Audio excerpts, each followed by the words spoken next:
श्रीनाथ जी, गुरु गोरखनाथ जी के चरणों में आदेश आदेश आदेश। महामाई महाकाली भैरव बाबा भगवान दत्तात्रेय जी नवनाथ 84 सिद्धों के चरणों में आदेश आदेश आदेश। अलख निरंजन हर हर महादेव। आज बात करते हैं सोमवार की। शिव शक्ति के चरणों में नमन करते हुए आज के दिन की शुरुआत करेंगे। 16 अक्टूबर आश्विन शुक्ल पक्ष की द्वितीय तिथि आज रहेगी। द्वितीय नवरात्रा माँ ब्रह्मचारिणी का दिन है।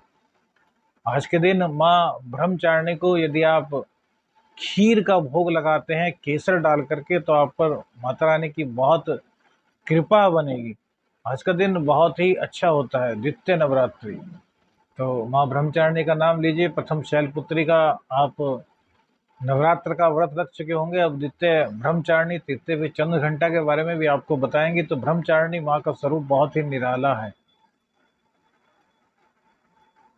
माता रानी की कृपा से हर वह साधक बहुत ज्यादा तरक्की कर सकता है जिसके जीवन में कोई भी रोग शोक दोष हो। बस पूर्ण श्रद्धा के साथ आपको माता रानी के चरणों में आज के दिन ध्यान लगाना है और माता के मंत्र का जाप करना है। आज सूर्योदय सुबह को 6:22 पर होगा, जबकि सूर्यास्त शाम को 5:51 पर होगा। विक्रमी संवत 2080 में अभिजीत मुहूर्त का समय 11:43 से 12:29 तक रहेगा।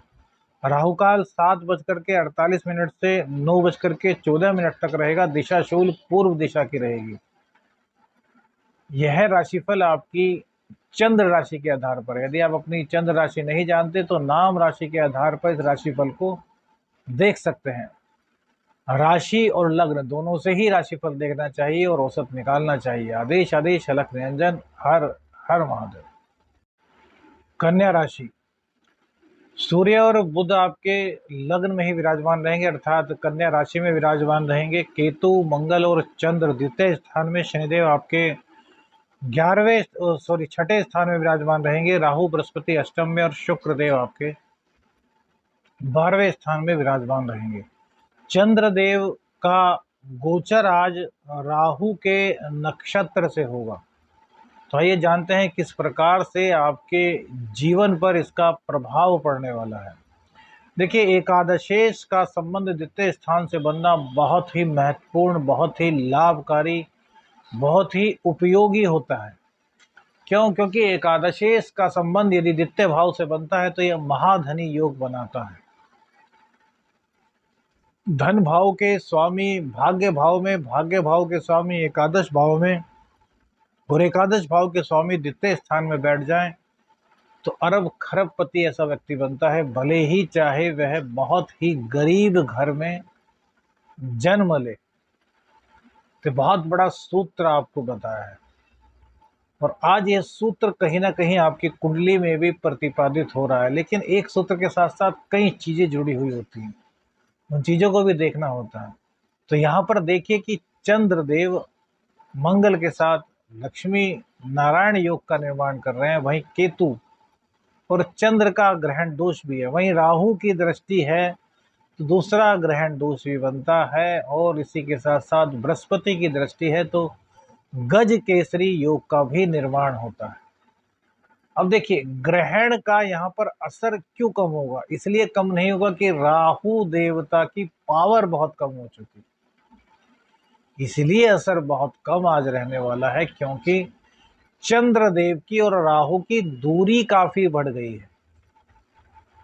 चंद्रदेव लगभग 12 से 18 डिग्री तक आज रहेंगे और राहु बहुत ही कम डिग्री पर है। बृहस्पति देव की फुल पावर है तो वो गजकेसरी योग का निर्माण होगा। लेकिन क्या इसका मतलब ग्रहण दोष को भूल जाएंगे? नहीं, भूला नहीं जा सकता। कमी आएगी किसमें? चिंताओं में। पहले जितनी चिंता रही उससे बहुत कम चिंता आज रहेगी। लेकिन ऐसा कहीं कि चिंता नहीं होगी तो ऐसा संभव नहीं है, कि ज्योतिष को समझना बहुत जरूरी है। जब तक आप उसको समझ नहीं पाएंगे तब तक आप प्रेडिक्शन भी नहीं कर पाएंगे।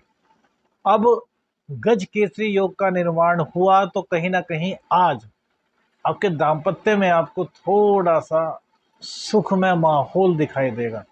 जिन लोगों के दाम्पत्य में दिक्कत आ रही थी उनके लिए आज बहुत अच्छा है। कहीं ना कहीं आज उनको सुखों का साथ मिलता हुआ दिखाई देगा। उनको एक आशा की किरण नजर आएगी कि हाँ यार, अब हमारा कुछ फैसला हो सकता है, हम दोबारा से एक जीवन को शुरू कर सकते हैं। यदि ऐसा होता है तो आप दोनों एक दूसरे को टाइम दें। लड़ाई झगड़ा करने से कोई भी फायदा नहीं। अलग होकर के भैया जिंदगी जीना बहुत मुश्किल है। यदि गाड़ी चल सकती है, थोड़ा आप झुकें थोड़ा वो झुके, तो आज आपको ऐसा करना चाहिए। अब देखिए, मंगल देव भी आपको पूर्ण रूप से कृपा से निहाल करने वाले हैं, क्योंकि मंगल देव की ताकत बढ़ी है। केतु जिस ग्रह के साथ बैठता है उस ग्रह की पावर को बढ़ा देता है। सॉरी, चंद्र की ताकत को भी केतु बढ़ाएंगे, मंगल की ताकत को भी बढ़ाएंगे। लेकिन केतु कैसे ताकत ज्यादा बढ़ा सकते हैं, क्योंकि वो खुद अभी बहुत कमजोर स्थिति में है। लेकिन फिर भी अपना काम वो जरूर करेंगे। तो धर्म आध्यात्मिकता की ओर आपको अग्रसर करेंगे, क्योंकि केतु का काम होता है धर्म की पताका को लहराना। राहु के सामने विराजमान होते हैं, इसलिए इनकी क्रूर ग्रहों में गिनती की जाती है। अन्यथा केतु देव बहुत ही धार्मिक हैं, और धार्मिकता से जुड़ने के लिए कुंडली में जो लोग धार्मिक हैं, जो लोग सिद्ध साधक हैं बहुत बड़े बड़े, देखेगा आप उन लोगों की कुंडली में राहु और केतु की स्थिति बहुत ही अच्छी आपको मिलेगी। अष्टम से संबंध मिलेगा, पंचम से कहीं ना कहीं संबंध मिलेगा, द्वितीय संबंध मिलेगा। राहु और केतु के बिना भैया इन चीजों में आगे बढ़ना संभव ही नहीं हो पाता। राहु माया जाल है, सही बात है, लेकिन राहु तंत्र का ज्ञाता है। अब देखिए कि राहु के अंदर कितनी शक्ति होगी कि जब समुद्र मंथन हो रहा था तो श्री हरि विष्णु के सामने वेश बदलकर, राक्षस होने के बावजूद देवताओं का वेश बदल करके देवताओं की पंक्ति में आकर के बैठ गया, उसको भय तक नहीं लगा। तो भय नाम की चीज तो राहु और केतु के पास है ही नहीं।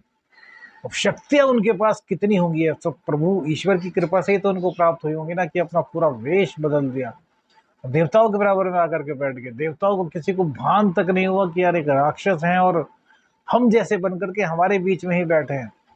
तो श्री हरि विष्णु की लीला थी कि भैया चंद्र और सूर्य को उन्होंने आगाह किया और उन्होंने बताया, तो तभी से दुश्मनी हो गई। लेकिन शक्ति की राहु की शक्ति को भैया चैलेंज नहीं किया जा सकता। बहुत बड़ी शक्तियां हैं, तंत्र मंत्र यंत्र सिद्धि साधना, बहुत गजब परिणाम देते हैं राहु देवता। तो यहाँ पर आपको राहु और केतु का साथ मिल रहा है। और ऐसा नहीं कहेंगे कि वो नुकसान कर रहे हैं, लेकिन हाँ, चिंता जरूर कुछ ना कुछ आपको रहेगी। माँ का स्वास्थ्य थोड़ा खराब, घर के सुखों में कमी, अर्थात काम की अधिकता की वजह से घर में थोड़ा कम ही आप रुक पाएंगे, या कहें कि घर का सुख थोड़ा कम ही मिल पाएगा। बुध देवता की कृपा से आप निहाल हो रहे हैं। बुध देवता अपनी ही उच्च राशि में विराजमान है सूर्य के साथ। अब सूर्य देव धीरे धीरे द्वितीय स्थान की ओर बढ़ रहे हैं, अर्थात नीच राशि की ओर बढ़ रहे हैं।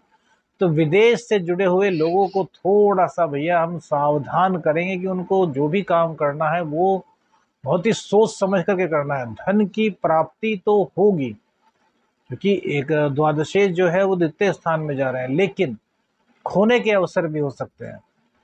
तो अभी से अपनी चीजों को मैनेज करना शुरू कर दीजिए, जिससे कि जब सूर्य देव का परिवर्तन हो तो आपको ज्यादा दिक्कतों का सामना ना करना पड़े, या फिर उन परिस्थितियों को आने से पहले ही आप समझ जाएं।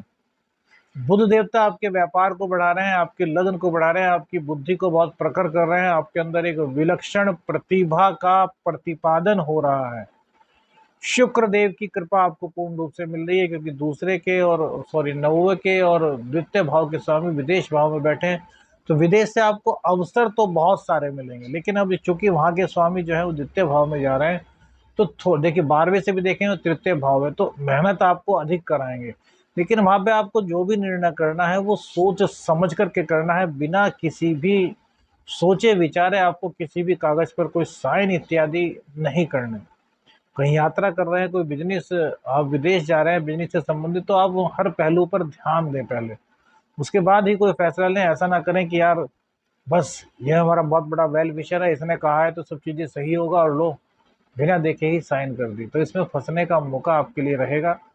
तो बिना सोचे समझे किसी भी पेपर पर साइन करने से बचें।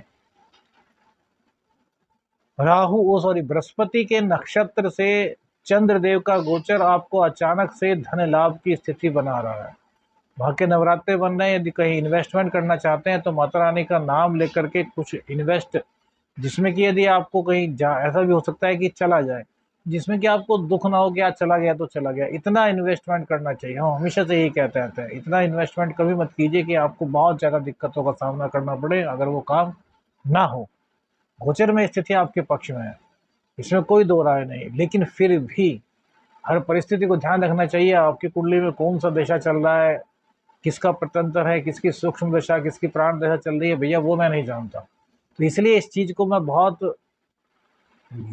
स्पेशल करके बताता हूँ, विशेष करके बताता हूँ कि आप रिस्क लें तो इतना लें कि सिर्फ जिसको अगर चला जाए तो नुकसान न हो, अर्थात नुकसान तो चला गया हो गया, जिससे कि जिसका कि आपके जीवन पर बहुत ज़्यादा बुरा इफेक्ट ना पड़े। चले गए तो चले गए और आ गए तो बल्ले बल्ले। तो इस तरह की स्थितियां आपको रखनी है। शनिदेव आपके रोग रिपु ऋण को पूरी तरीके से समाप्त करेंगे। शनि की दृष्टि अष्टम भाव पर है, तो यहाँ पर आपके लिए थोड़ा सा संघर्ष जरूर यहाँ पर शनिदेव बढ़ाएंगे, लेकिन अब जैसे जैसे बृहस्पति देव की ताकत बढ़ रही है तो आपके इन संघर्षों में भी कमी आएगी। जो हमने राहु का राशिफल कन्या राशि के लिए बताया है वो जरूर करें, और उसमें जो उपाय विशेष तौर से बताया उस उपाय को करने की आपको महती आवश्यकता है, जिससे कि आप अपने दाम्पत्य जीवन को बचा सकेंगे। प्रेम संबंधों की बात करें तो प्रेम संबंधों में यहाँ पर किसी तरह की कोई दिक्कत हमें नहीं दिखाई दे रही। प्रेम संबंध आपके अच्छे चल रहे हैं, प्रेम संबंधों में आपके लाभ की स्थिति बनी हुई है, रोमांस की स्थिति बनी हुई है। धीरे धीरे यह स्थिति आपके विवाह में भी तब्दील होने के संकेत मिलने आपको शुरू हो जाएंगे, लेकिन जीवन में किसी और का प्रवेश मत होने दीजिए, क्योंकि देखिए भाग्येश जब 12वें भाव में जाते हैं तो ऐसे में व्यक्ति को जिनसे वो प्यार करता है उससे भी अट्रैक्ट पर्सनैलिटी मिलता है, अब चाहे वो पुरुष हो और चाहे स्त्री, दोनों के लिए ही यह बातें हैं। तो आपको क्या करना है कि आपको उन चीज़ों पर ध्यान नहीं रखना। आपको बिजनेस पर्पज से मिलना है मिल लीजिए, दोस्ती के पर्पज से मिलना है मिल लीजिए, लेकिन प्रेम यदि किसी से करते हैं तो फिर किसी दूसरे के चक्कर में मत पड़िए, क्योंकि समय जब पलटी मारता है तो क्या क्या हाल होता है ये कन्या राशि वालों से अधिक कोई नहीं जानता। 14 साल झेल चुके हैं, तो समय का पूर्ण रूप से आनंद लीजिए। जो उपाय आपको पंचांग में बताया है उस उपाय को कीजिए, आप पर माँ भगवती की कृपा बनेगी। आदेश आदेश अलख निरंजन। हर हर महादेव।